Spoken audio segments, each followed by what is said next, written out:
Ramgarh seat पर चुनाव प्रचार के आखिरी दौर में कांग्रेस बीजेपी ने अपनी पूरी ताकत झोंक दी है। बीएसपी ने मुकाबले को त्रिकोणीय बना दिया है।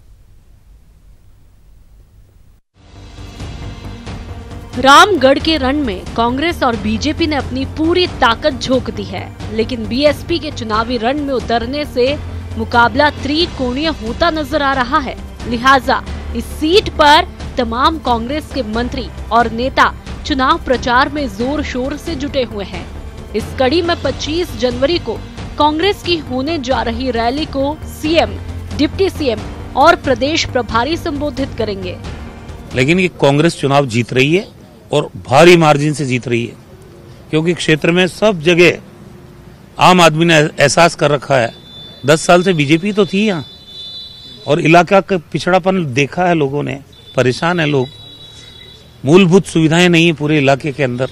25 तारीख को आदरणीय मुख्यमंत्री अशोक गहलोत जी, हमारे उप मुख्यमंत्री आदरणीय सचिन पायलट साहब और पार्टी के प्रदेश प्रभारी आदरणीय अविनाश पांडे जी और भी वरिष्ठ नेता सारे वो रामगढ़ आएंगे और बड़ी जनसभा होगी। पार्टी के पक्ष में शानदार लहर चल रही है कि पिछले 5 साल विकास नाम पर शून्य, चाहे सड़क हो, चाहे बिजली हो, चाहे पानी हो। अब 5 साल की गंदगी साफ करने में 5 महीने तो दो आप हम, निश्चित रूप से सुधार होगा, मुझे पता है, और निश्चित रूप से कांग्रेस की विजय होगी और मैं सभी का धन्यवाद देता हूं। तो वहीं सीट पर 10 साल से काबिज बीजेपी तीसरी बार जीत हासिल करने के लिए जोर आजमाइश कर रही है और अपने इस गढ़ को बचाने के लिए तमाम दिग्गज नेताओं को मैदान में उतार दिया है। चुनाव प्रचार में जुटे बीजेपी नेता कांग्रेस पर जमकर हमला बोल रहे हैं। देखिए, निश्चित रूप से मैं पूरी तरह आश्वस्त हूं कि रामगढ़ के लोग बहुत ही विवेकशील लोग हैं, जो अपने मत का इस्तेमाल बहुत समझदारी के साथ करते हैं।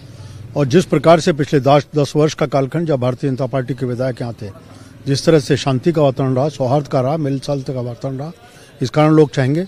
दूसरी बात, नरेंद्र मोदी और भारतीय जनता पार्टी की सरकार जो विकास के नए आयाम खड़े किए, हर आदमी चाहता है कि भारतीय जनता पार्टी जीते और जीत करके यहाँ विकास और शांति और सौहार्द का वातावरण। इसलिए भारत माँ की जय, वंदे मातरम की जय, इसका जय जयकार बाद में करेंगे। गाय हमारी माता है, उसकी भी हम चिंता करने की बात करेंगे। और इस देश में अकबर महान और महाराणा प्रताप महान, ये जो द्वंद्व खड़ा करने का प्रयास कांग्रेस कर रही है, इस द्वंद्व में हम इस बात का प्रश्न लगाते हैं कि क्या महाराणा प्रताप को अपनी इस धरती के ऊपर राजस्थान में पहचान देनी पड़ेगी कि महान कौन था। इस सीट के चुनावी रण में कांग्रेस और बीजेपी के मुकाबले के बीच बीएसपी ने भी ताल ठोक दी है, जिससे सीट पर चुनाव रोचक हो गया है। अब देखना ये है कि लोकसभा चुनाव से पहले इस सीट पर कौन फतेह हासिल करता है। न्यूज़ 18 राजस्थान के लिए जयपुर से दिनेश शर्मा की रिपोर्ट। अगर आप पुलिस के बारे में अच्छी राय नहीं रखते तो डूंगरपुर से आई ये खबर आपको अपनी राय पर दोबारा सोचने को मजबूर कर सकती है। 4-5 दिन पहले हमारे स्कूल में पुलिस अंकल आए थे और उन्होंने हमारे घर की समस्याओं के बारे में पूछा और मैंने यूँ कहा कि हमारे घर में बिजली नहीं है और मैं पढ़ नहीं सकती हूँ, मुझे पढ़ने में बहुत परेशानी होती है। फिर उन्होंने मेरे घर पे बिजली की व्यवस्था कर दी है। पुलिस की ऐसी भूमिका के बारे में आपने शायद ही पहले कभी सुना हो, पर ये सच है। पुलिस ने चिमनी की रोशनी में पढ़ाई करने के लिए मजबूर छात्रा के घर अपने खर्चे से बिजली का कनेक्शन लगवाया। पुलिस की ये पहल खाकी की नई मुहिम का हिस्सा है कि जो बच्चे माइनर हैं, जो बच्चे अपनी यंग एज में अपराध में शामिल रहते हैं, क्योंकि उनको अज्ञानता होती है, उनको ध्यान नहीं होता है कि इसका क्या परिणाम होगा। इस बारे में उनमें जन जागृति पैदा कर रहे हैं कि बच्चे पढ़ाई करें, अपराध में शामिल नहीं हो। अभियान के तहत कोतवाली थाना अधिकारी चांदवल सिंगारिया पिछले हफ्ते बोरी गांव के सरकारी स्कूल में बच्चों से संवाद करने गए, जहां 7वीं की एक छात्रा जया गमेती ने सीआई के सामने ऐसी समस्या रख दी जो उनके विभाग की थी ही नहीं। इसके तहत डूंगरपुर हर्षी पांचाल की सहयोग से हमने उसके घर पे खंबे लाइट लगाई चालू किया है। उसके बाद भी कोई पढ़ाई की व्यवस्था हुई तो हम पुलिस थाना कोतवाली उसकी व्यवस्था, उसके बिल की व्यवस्था पुलिस स्टाफ कोतवाली अपनी जेब से वहन करेगा। ये हमने सबने कर रखा है। चाइल्ड फ्रेंडली पुलिस अभियान के जरिए डूंगरपुर पुलिस नई पीढ़ी को अपराध से दूर रखकर अच्छा नागरिक बनाने में अहम भूमिका निभा रही है। अभियान के साथ चांदमल जैसे पुलिस अधिकारी गरीब बच्चों को आगे बढ़ने में उनकी राह आसान कर रहे हैं। क्या प्रदेश के दूसरे जिले डूंगरपुर पुलिस से प्रेरणा लेंगे? जयेश पवार, न्यूज़ 18 राजस्थान, डूंगरपुर। अब आपको बीकानेर जेल की अनूठी पहल की एक रिपोर्ट दिखाते हैं, जिसे देखकर आप भी तारीफ करेंगे।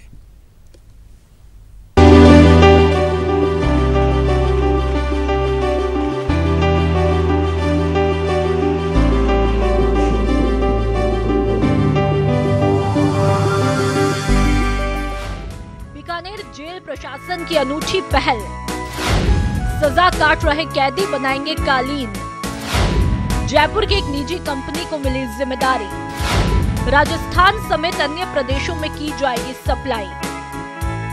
आपका केवल शरीर कैद है, मन कैद नहीं है, इसलिए सोचने का तरीका बदलिए और अपनी सोच को सकारात्मक दिशा दीजिए। बीकानेर जेल प्रशासन की तरह सकारात्मक सोचिए और उसकी सराहना कीजिए। बीकानेर जेल में बंद कैदी दरी बनाने का काम करते रहे हैं।